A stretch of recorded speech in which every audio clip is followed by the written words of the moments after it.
ছাত্র জনতা দ্রোহের মিছিল কর্মসূচিতে সব শ্রেণী পেশার মানুষ মিছিলের নগরী রাজধানী, দাবি মানতে ৪৮ ঘন্টার আলটিমেটাম। কোটা আন্দোলনে শিক্ষার্থী ও সাধারণ নাগরিক হত্যার দায় নিয়ে প্রধানমন্ত্রীকে পদত্যাগের আহ্বান জানিয়েছেন বিশিষ্টজন ও শিল্পী সমাজের প্রতিনিধিরা। কোটা আন্দোলন ঘিরে হবিগঞ্জে সংঘর্ষ, একজনের মৃত্যু, এমপি আবু জাহিরের বাড়িতে হামলা, আওয়ামী লীগ কার্যালয়ে আগুন।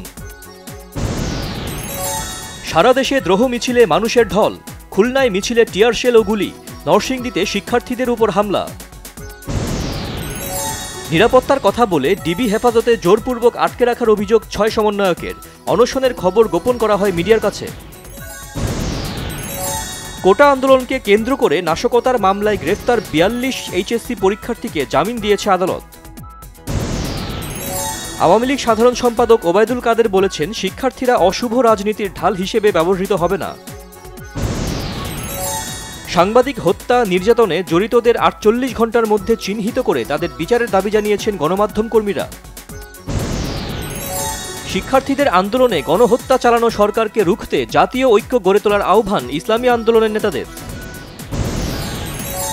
মোবাইল ইন্টারনেটে বন্ধ ফেসবুক, মেসেঞ্জার ও টেলিগ্রাম সেবা, ভোগান্তিতে গ্রাহকরা।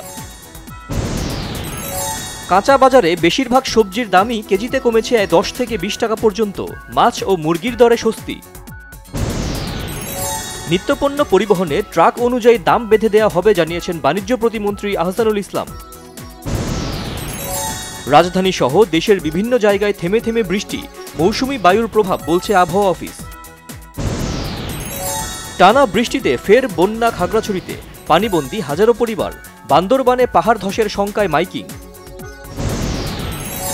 শরীয়তপুরের গোসাইরহাটে মেঘনা নদীতে ট্রলার ডুবি ঘটনায় ২ নারীর মৃত্যু, নিখোঁজ আরও ২ জন। রাঙামাটির কাউখালীতে ঘুমন্ত অবস্থায় স্ত্রী ও শাশুড়িকে কুপিয়ে হত্যা করেছে স্বামী। দোহায় হামাসের রাজনৈতিক প্রধান ইসমাইল হানিয়ার দ্বিতীয় জানাজা শেষে লুসাইলের রাজকীয় কবরস্থানে দাফন। স্নায়ু যুদ্ধের পরবর্তী সময়ে পশ্চিমা দেশের সাথে রাশিয়ার সর্বোচ্চ সংখ্যক বন্দি বিনিময়, ওয়াল স্ট্রিট জার্নালের রিপোর্টার সহ ১৬ জনের বিনিময়ে ৮ রুশ বন্দির মুক্তি। অলিম্পিকের কোয়ার্টার ফাইনালে আজ রাতে মুখোমুখি আর্জেন্টিনা ও ফ্রান্স, বাংলাদেশ সময় রাত ১টায় শুরু হবে ম্যাচটি। নেমেসিস সহ একাধিক ব্যান্ড দলের প্রতিবাদ, গাইবেন না জয় বাংলা কনসার্টে।